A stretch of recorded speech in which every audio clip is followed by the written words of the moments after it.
कबीर दास जी हिंदी साहित्य के एक महान कवि ही नहीं, बल्कि विद्वत विचारक एवं समाज सुधारक भी थे। उन्होंने अपनी कल्पना शक्ति और सकारात्मक विचारों के माध्यम से कई रचनाएं लिखी और भारतीय संस्कृति के महत्व को समझाया। कबीर दास जी ने अपनी रचनाओं के माध्यम से लोगों को जीवन जीने का सही मार्ग समझाया। इसके अलावा उन्होंने समाज में प्रचलित जातिगत भेदभाव, ऊंच नीच आदि बुराइयों को भी दूर करने की कोशिश की। इसके साथ ही हिंदी साहित्य को समृद्ध बनाने में अपना महत्वपूर्ण योगदान दिया। कबीर दास के प्रत्येक दोहे का अपने आप में एक महत्वपूर्ण अर्थ है। यदि आप उनके दोहे को सुनकर उसे आप अपने जीवन में लागू करते हैं तो आपको अवश्य ही मन की शांति के साथ अच्छा जीवन जीने का संदेश भी प्राप्त होगा। आइए आज इस क्रम में अब पढ़ाई नहीं रुकेगी के हमारे ऑनलाइन लर्निंग प्लेटफॉर्म पर दो रचनाएं, पहली अतीत की में कबीर दोहावली से 8 चुनिंदे दोहे सुने तथा अपना जीवन समाजोपयोगी बनाने हेतु इन्हें गुने भी। साथ ही रचनाकार, गीतकार व संगीतकार इंजीनियर डॉक्टर दुर्गेश व्यवहार दर्शन की वर्तमान की रचना ये महिमा राम नाम की, ये महिमा श्याम नाम की। सुने प्रोफेसर नेहा खरेजी के स्वर में। और इस हेतु अब पढ़ाई नहीं रुकेगी कि हमारे ऑनलाइन लर्निंग प्लेटफॉर्म पर हम प्रोफेसर नेहा खरेजी का भावभीना स्वागत करते हैं।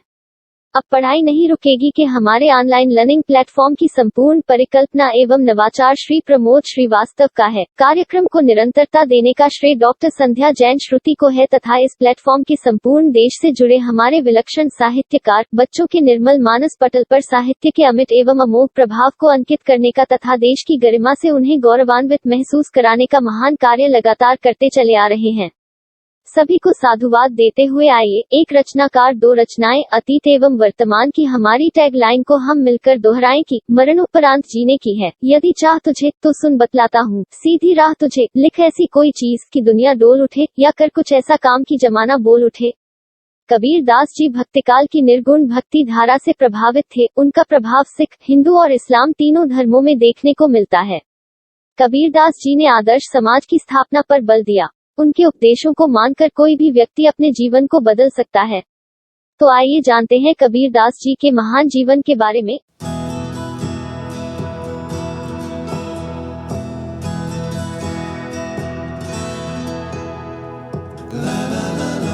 कबीर या कबीर साहेब जी 15वीं सदी के भारतीय रहस्यवादी कवि और संत थे।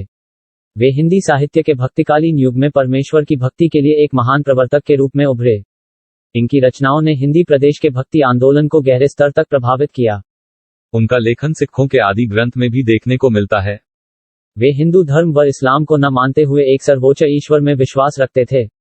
उन्होंने समाज में फैली कुरीतियों, कर्मकांड, अंधविश्वास की निंदा की और सामाजिक बुराइयों की कड़ी आलोचना भी।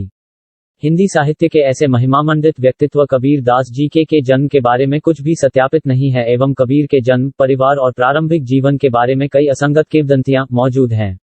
एक संस्करण के अनुसार कबीर एक विधवा ब्राह्मणी के गर्भ से पैदा हुए थे, जिसको भूल से स्वामी रामानंद जी ने पुत्रवती होने का आशीर्वाद दे दिया था। जिसके बाद ब्राह्मणी उस नवजात शिशु को काशी में लहरतारा ताल के पास फेंक आई थी, जिसके बाद पालन पोषण नीमा और नीरू ने किया था। हालांकि आधुनिक विद्वता ने ऐतिहासिक साक्ष्य की कमी के कारण इन किंवदंतियों को त्याग दिया है और कबीर को व्यापक रूप से मुस्लिम बुनकरों के परिवार में जन्म और पालन पोषण माना जाता है।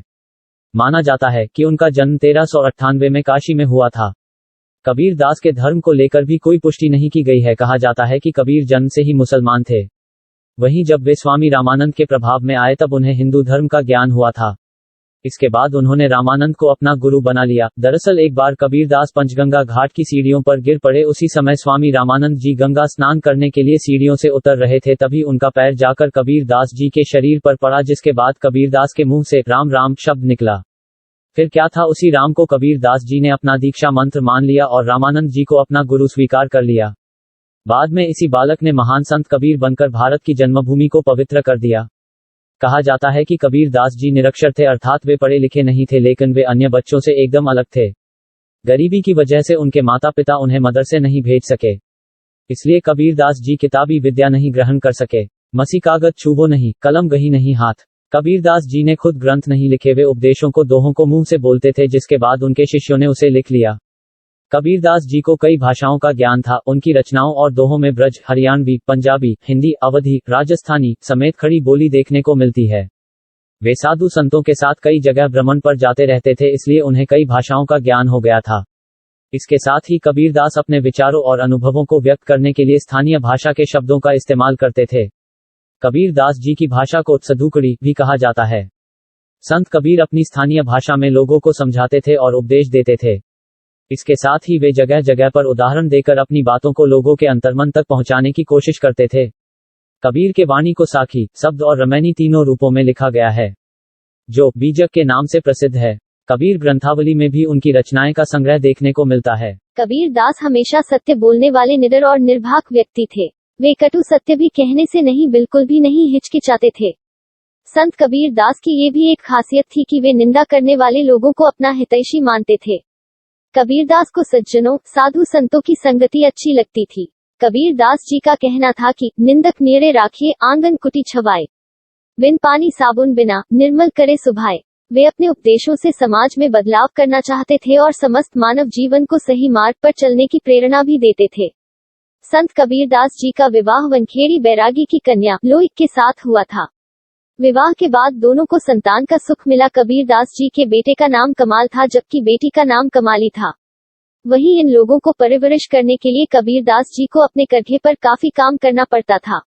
कबीर दास जी एक महान कवि और समाज सुधारक थे। इन्होंने अपने साहित्य से लोगों को सही मार्ग पर चलने की प्रेरणा दी। इसके साथ ही समाज में फैली कुरीतियों पर जमकर प्रहार किया है। कबीर दास जी सादा जीवन जीने में यकीन रखते थे। वे अहिंसा, सत्य, सदाचार गुणों के प्रशंसक थे। कबीर दास जैसे कवियों का भारत में जन्म लेना गौरव की बात है।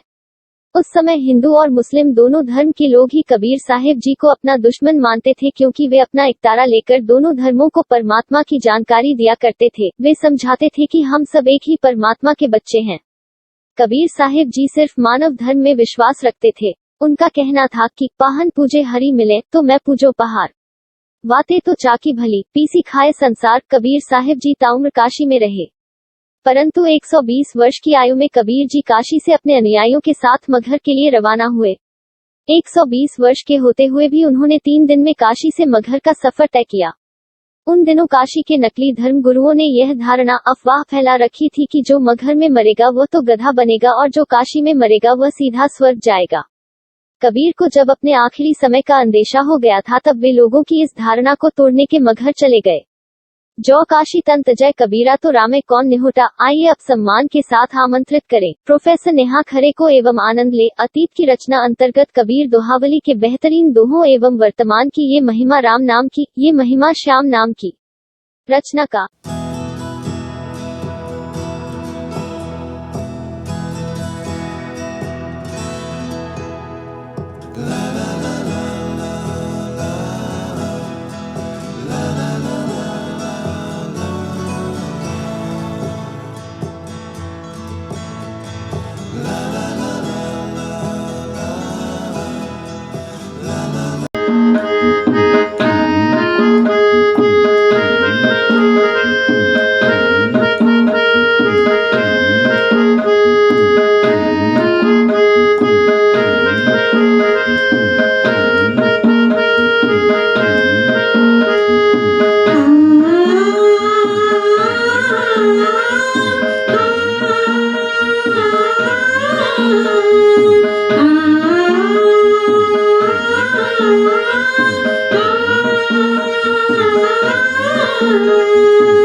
खड़े ताके लागू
इतना दीजिए जामे कुटुंब समाए, मैं भी भूखा ना रहूं साधु ना भूखा जाए।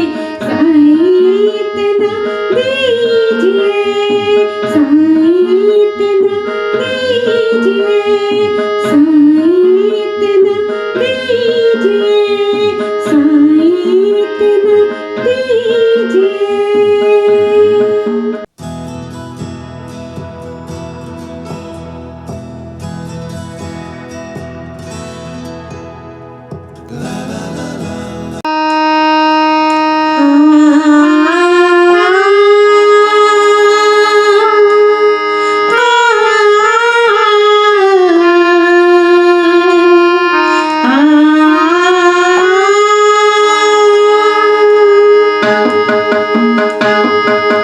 सर से सुनाऊं, सरगम से सुनाऊं, स्वर से सुनाऊं, सरगम से सुनाऊं, ये महिमा राम नाम की, महिमा श्याम नाम की।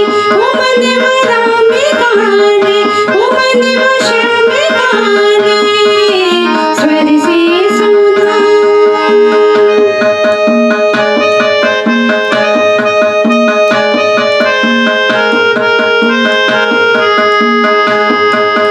राम जब वन में पधारे तो पहुँचे गंगा किनारे।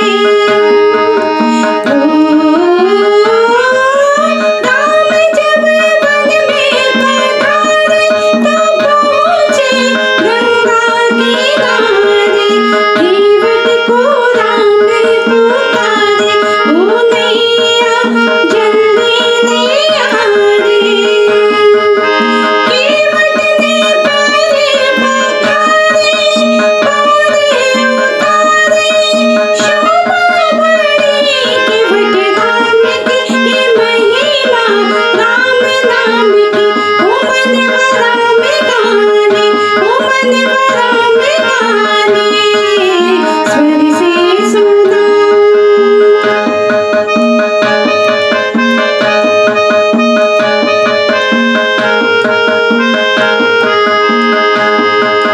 मीरा थी महलों की रानी, मदन मोहन की दीवानी। मीरा थी महलों की रानी, मदन मोहन की दीवानी। श्याम से मिलने की रानी, किसी की बात ना मानी। श्याम के रंग में रंगी भीगी हुई, मीरा हो गई धन श्याम की, ये महिमा श्याम नाम की। ओ मनवा श्याम गाने, ओ मनवा श्याम गाने, स्वर से सुनाऊं।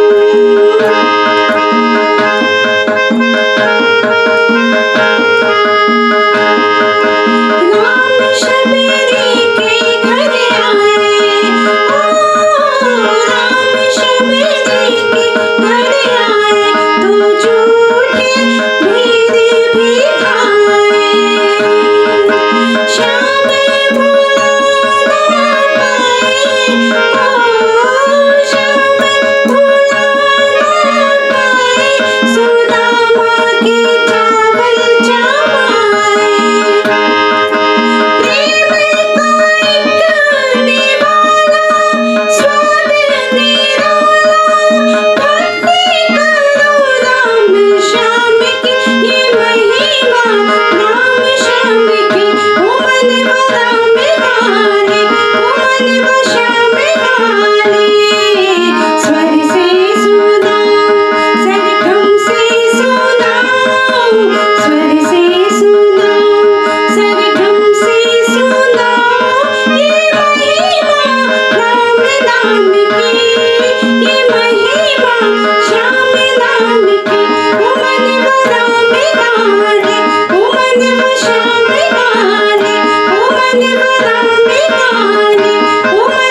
श्याम गाने, ओ मन राम गाने, ओ मन श्याम गाने।